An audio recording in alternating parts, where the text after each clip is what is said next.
Hello, everyone, and welcome to another episode of No Buts About It. It has been a week filled with broken laptops and broken dreams in the NFL draft, but today we are going to talk about the Bengals draft. I've got my Joe Knows tank top on because it is tank top season in Northern Indiana where I am at. So without further ado, let's get into it.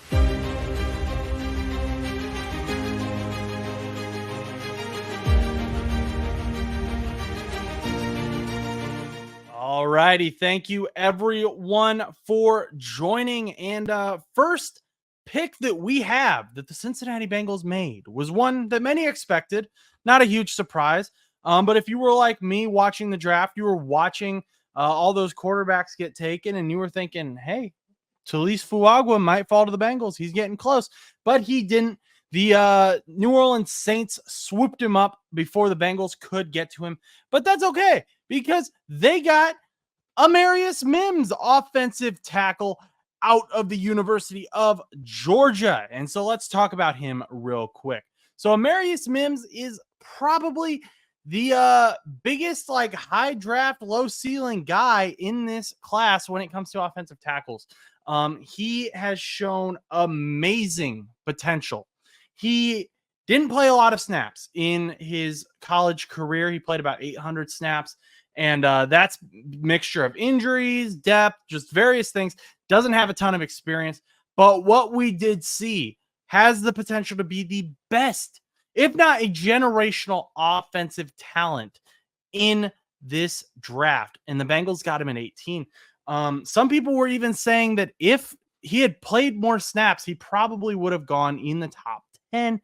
And we're talking like a generational level offensive tackle class. I don't remember the last time we saw this many star offensive tackles go in the first round.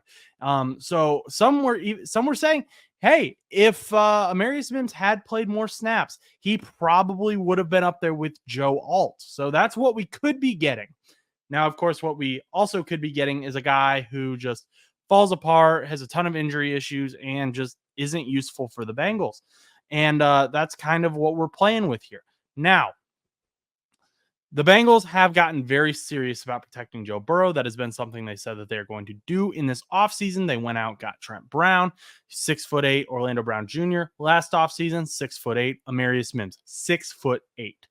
And I think that Amarius Mims is literally probably the make or break star for offensive line coach Frank Pollock.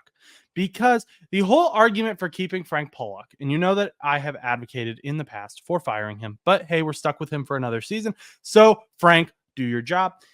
But the whole argument has been he doesn't have any talent. Like the closest he's gotten is Jackson Carman out of Clemson a few years ago. Now you have the guy. This is the person who, if you are going to prove that you can build an offensive lineman, Amarius Mims is him. He has all the athleticism. He has all the potential.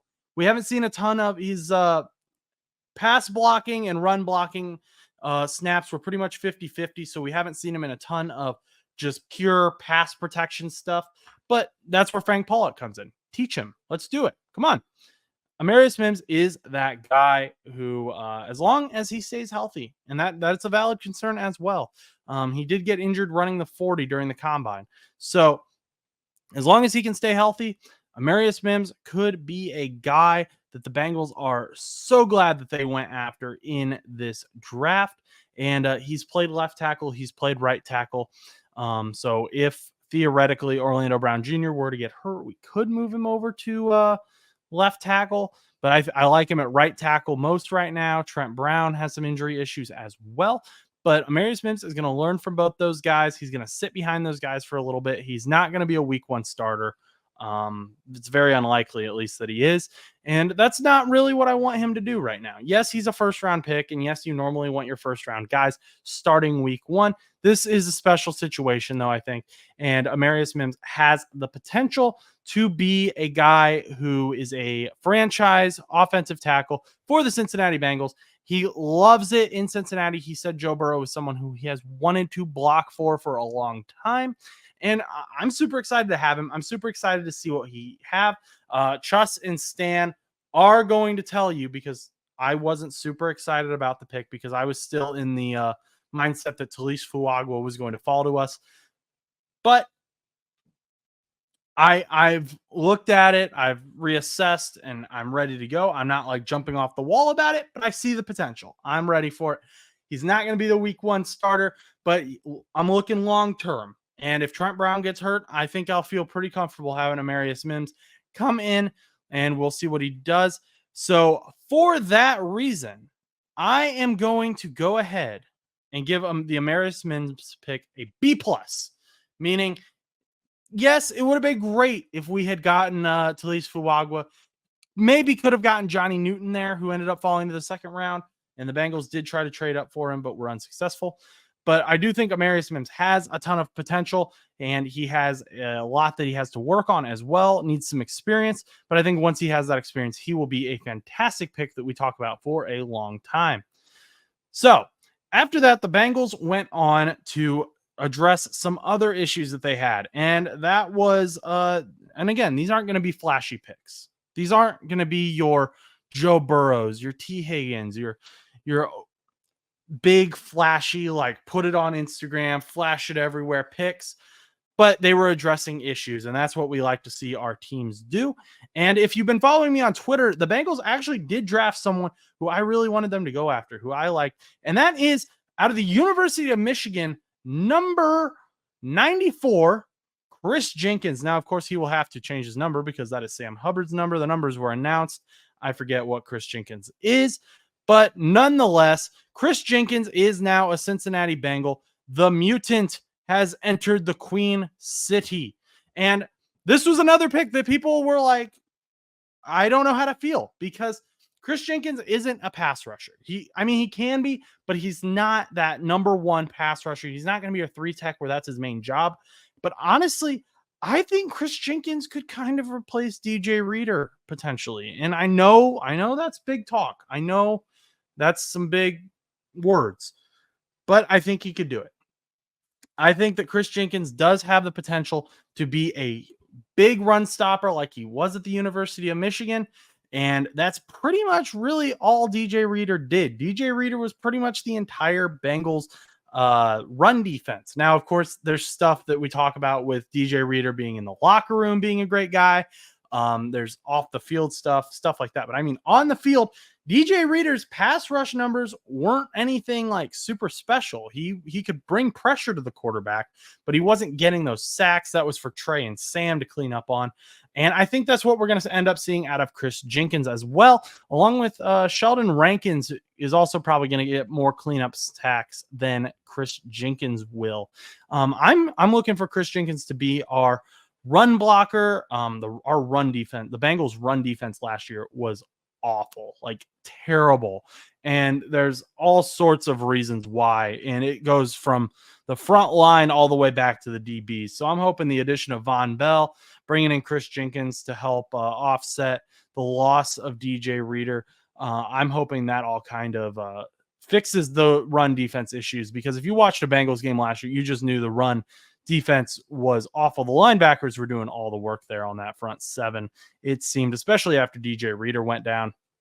So I'm excited for this pick. I think Chris Jenkins could potentially end up being someone who we're like, a lot of people right now are saying T'Vondre Sweat.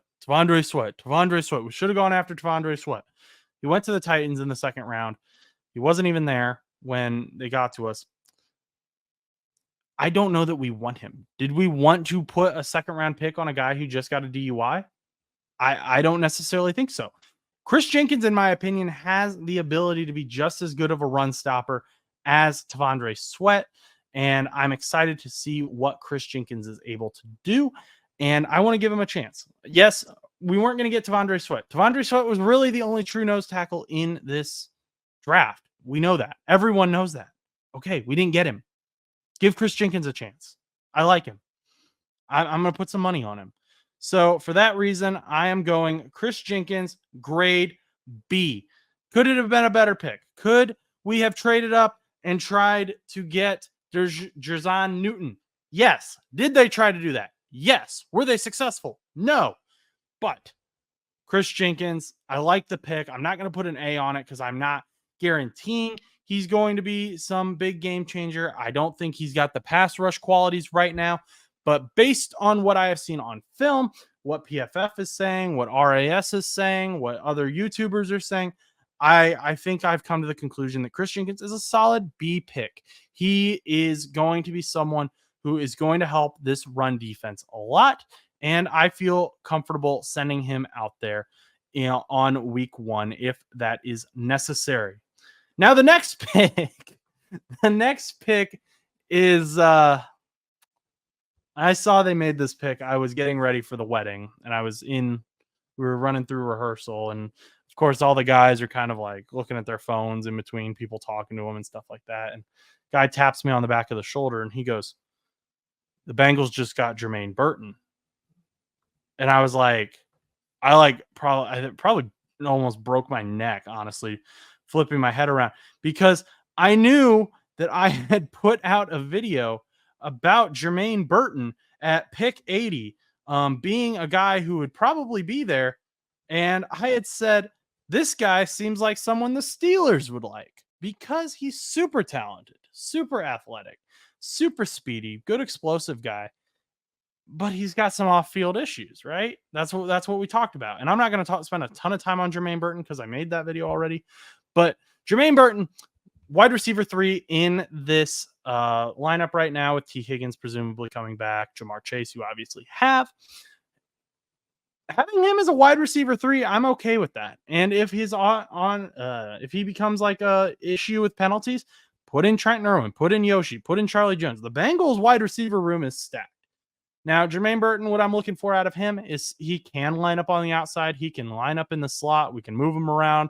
We need to get Jamar in the slot more as well, though. Then you have Mike Gesicki, who can also play in the slot. You've got a lot more.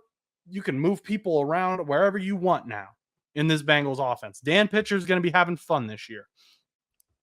I'm looking for some explosive, speedy plays out of Jermaine Burton. He's not someone who I think is going to be super fast, but he's quick, and he's got some good acceleration. He's quick off the line, but he's not necessarily going to run away from guys.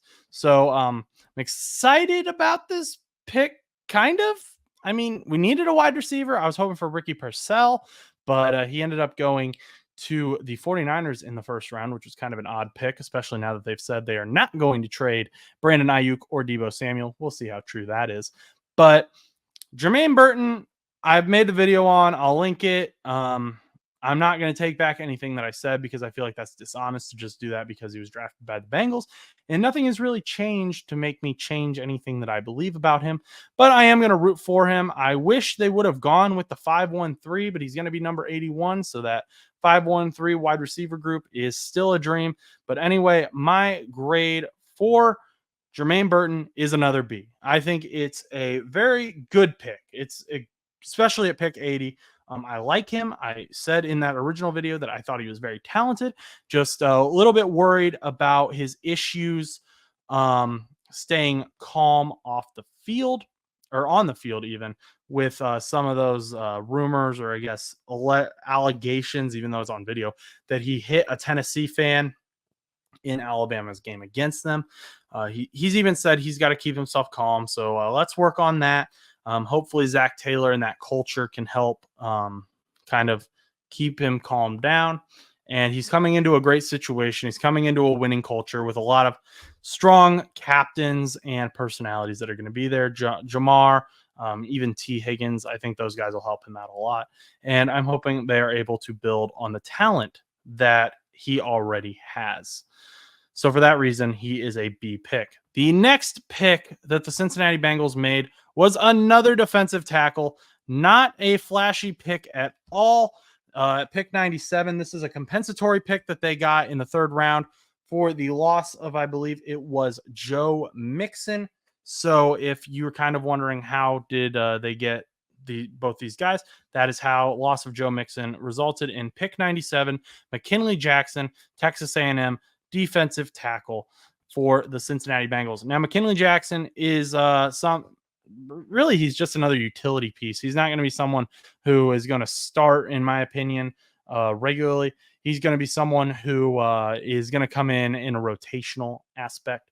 So almost like a replacement for BJ Hill, because BJ Hill, I believe his contract is either up after this season or next season. But you lost DJ Reader. BJ Hill is on the end of his contract. So you're bringing in Chris Jenkins, you got Sheldon Rankins in free agency, and now you're bringing in McKinley Jackson to be that rotational piece. So if someone needs to take a break on a long drive, they can do that. I think that McKinley Jackson will fit in very well in that aspect. He's going to be someone who he just comes in for a play or two, a down or two. Maybe if they need a better pass rusher than Chris Jenkins in a clear passing situation, that's when they bring in McKinley. But there aren't a ton of situations outside of injury where I see him regularly starting. Not a bad pick at all there in that third round, especially considering it was a compensatory pick. Just not something that like a lot of fans like the flashy picks, and he's not that. But I still think it's an okay pick, and for that reason, I am going to give it a C. It is very average. It is exactly like, okay, he's there. Probably could have gotten him a little bit later, but we did need a deeper defensive tackle room. I mean, coming into the draft class, it was pretty much just Sheldon Rankins and BJ Hill. You had guys like Zach Carter, Josh Tupou. Neither one of those was really that flashy. Not great, not anything to be excited about. So the fact that the Bengals went and added to that, we've got some depth now, some rotational pieces early on. I really like that move. And Josh Tupou and Zach Carter can go to the practice squad or fight for a final roster spot. This next pick, I'm going to try and be as unbiased with. Okay, the annoying thing about this pick was all season or all off season, I was chanting Ben Sinnott at 115. He was supposed to be there at 115. He was gone by 115. I think the Commanders took him. Bengals still drafted a tight end, though, and they took Eric Hall out of the University of Iowa, which has a great tight end program. He transferred there as well from Ohio State.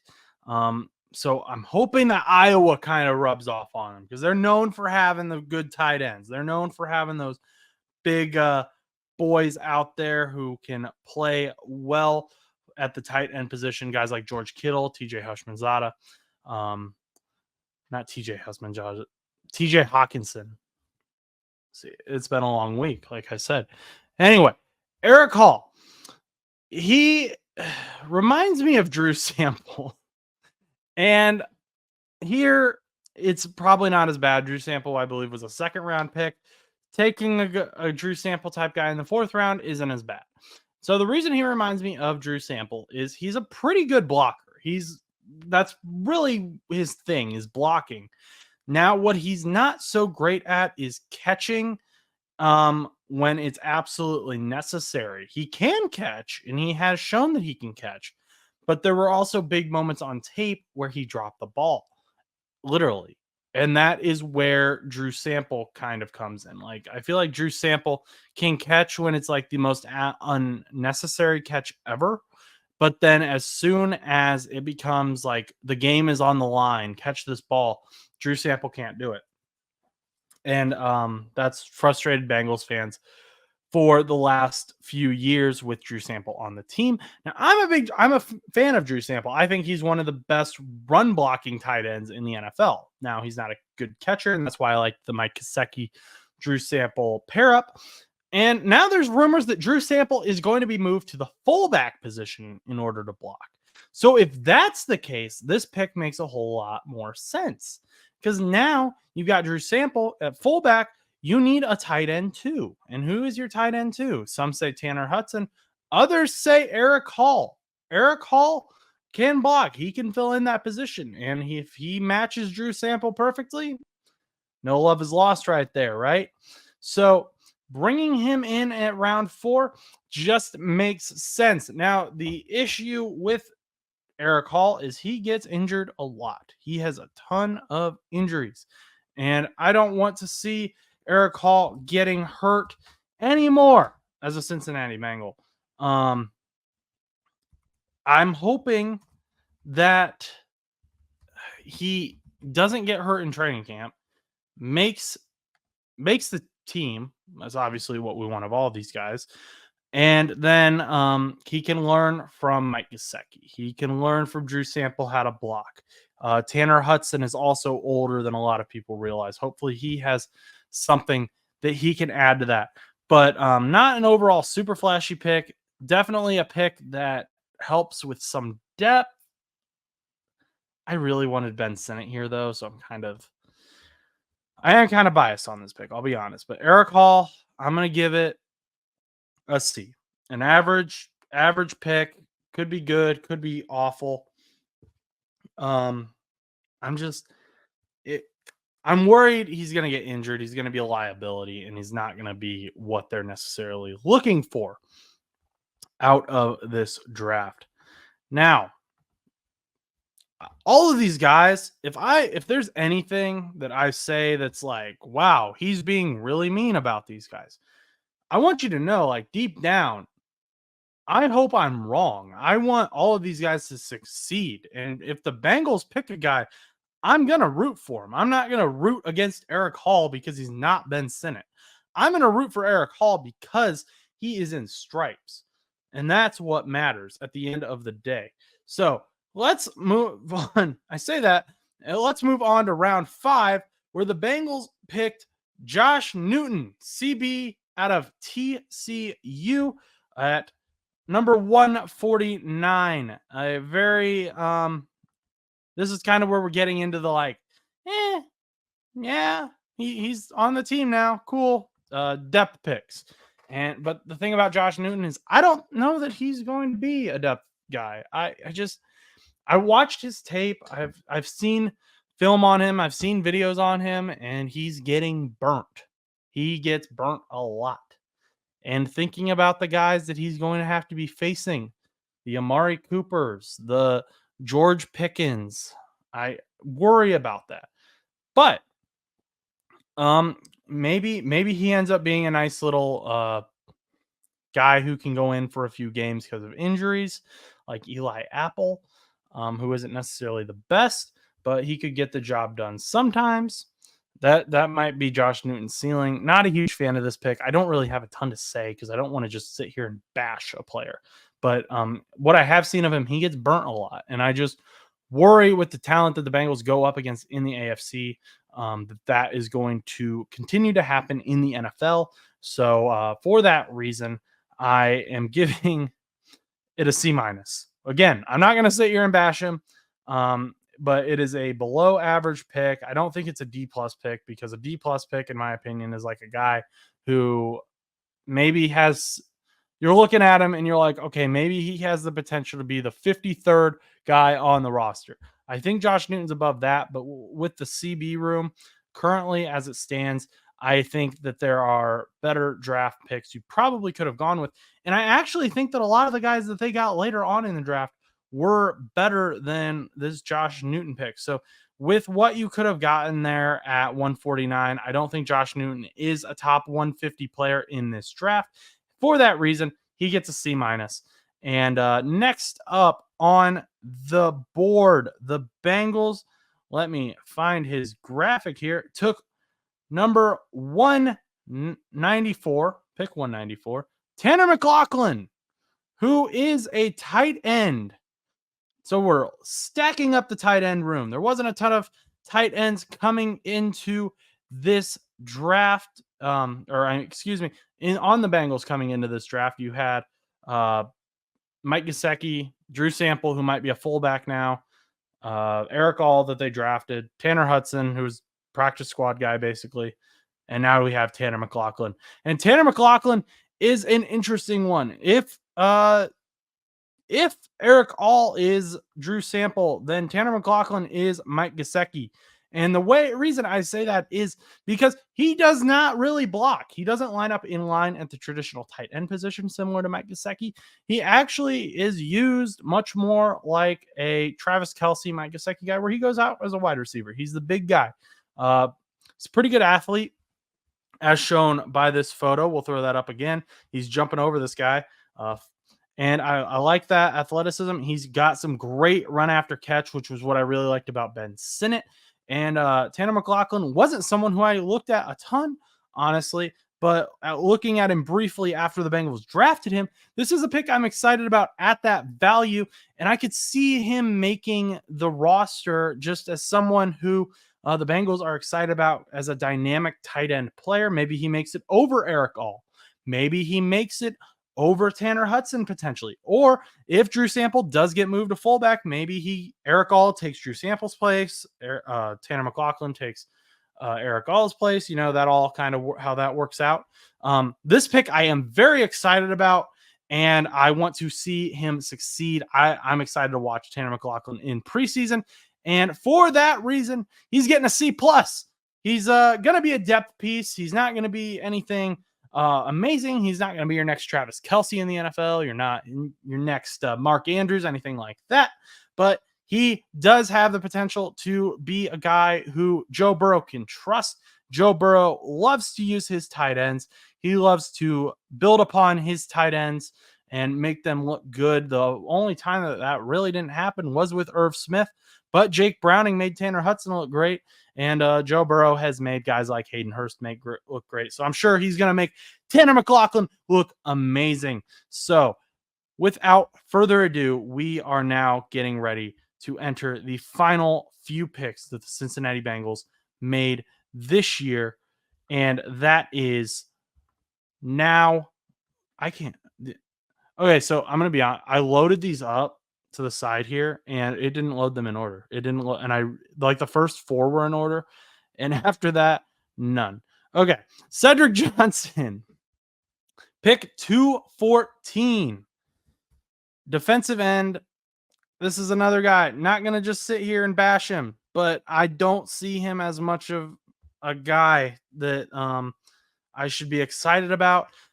He's there. He has potential. He has the athleticism. He has the movement. He can be exciting for the Bengals. But that being said, he also isn't really, he's not going to be like your next Trey Hendrickson. He's not going to be your next Sam Hubbard or anything like that. He's not even going to be like a Miles Murphy type guy that we should really be like, yeah, we got him. We got another rotational piece. I think he's just a pure depth piece, which at pick 214, that's what you're really going to get. And so for that reason, I gave him a C-. Same kind of thing as with Josh Newton, where he might make the roster as a depth guy, but he's not going to be someone who, even as a rotational piece, that you're like, yeah, he's out there. I'm so glad that we drafted this guy. In my opinion, he's just going to maybe be out there for a few snaps to give those other guys a break, or in the case of injury, but not super excited about that pick. Now, a pick that I think kind of on that same level, but could work out well, is who the Bengals took at 224 a few picks later, and that is Daijahn Anthony. Now, Daijahn Anthony, they took him at 224. He is a defensive back, and again, not going to be a starter. Not going to be your like main guy you're going to send out there. You got Jordan Battle, Geno Stone, Von Bell, Dax Hill. You've got so many guys ahead of him. But if one of those guys gets hurt, Daijahn Anthony steps in. If Dax Hill moves down to replace Mike Hilton in 2 years, maybe Daijahn Anthony becomes a backup. This could be a good pick. That Bengals CB room was a little shallow. It wasn't super shallow, but it was getting to where it was like, okay, 1 to 2 injuries could derail this whole thing. So this move could prove very useful for the Bengals next season if we do have to battle injuries on defense again. And with Dax Hill finally moving from safety to cornerback, like so many fans have pointed out they need. The loss of Chidobe Awuzie as well on the outside. Mike Hilton and Dax Hill will both likely be in the slot. Daijahn Anthony could be very useful in nickel sets. And so I like the pick. I like that they're building depth in these rounds. That's what I look for when I look at these rounds.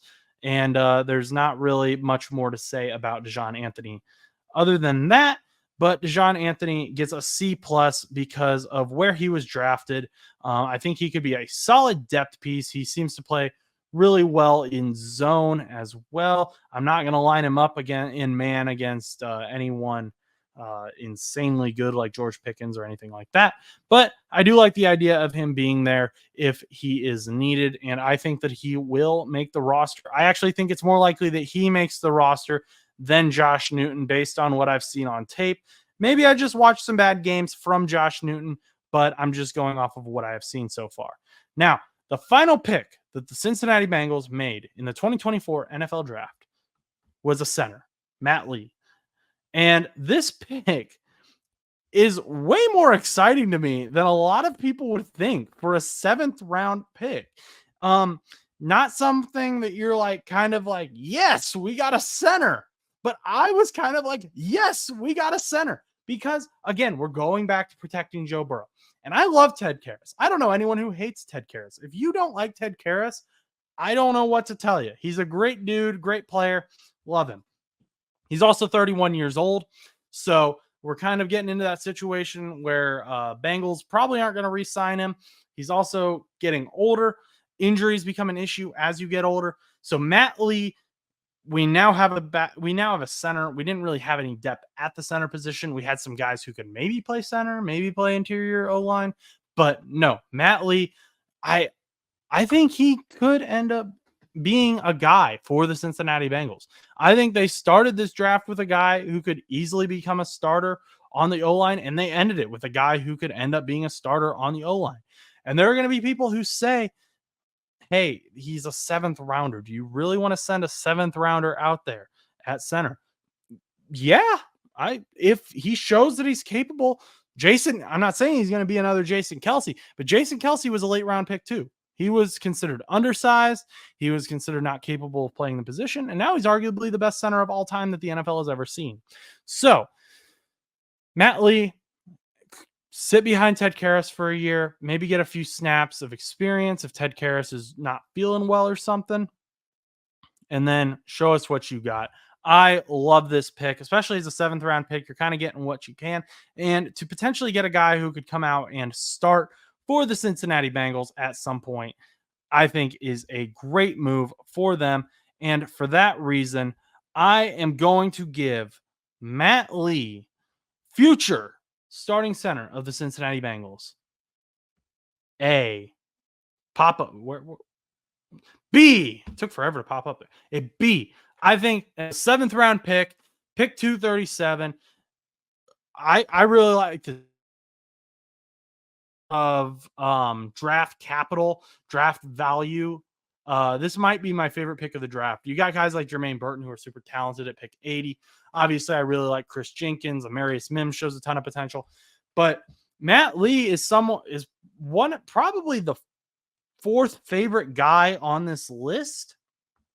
And I'm pretty sure he could start, not tomorrow, but in a year. Get some experience down. I believe he's still pretty young as well. So get that all down. And Matt Lee, you could be seeing yourself as a starter in stripes soon. But that's just my opinion. I'm excited to see what he can do. And maybe it won't transition over to the NFL, but I liked what I saw in his college film. So far, the Bengals have brought in some undrafted free agents at the time of the filming of this video.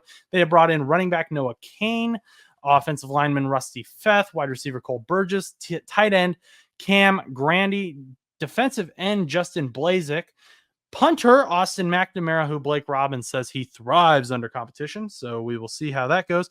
Linebacker Aaron Casey, quarterback Rocky Lombardi, not the only Lombardi that the Bengals are going to get this year either. Wide receiver Trey Mosley, linebacker Mayama Njongmeta. I apologize for butchering your name. Safety Michael Dowell, offensive tackle Eric Miller, running back Elijah Collins, safety Lance Robinson, and safety PJ Jules. So those are the boys that the Bengals have brought in so far this offseason as rookies. And I'm excited to see what each and every one of them can do, even the ones who I'm just kind of like. But let me know what you think about these moves down in the comments. Is there someone who I'm way underestimating? Is there someone I'm way overestimating?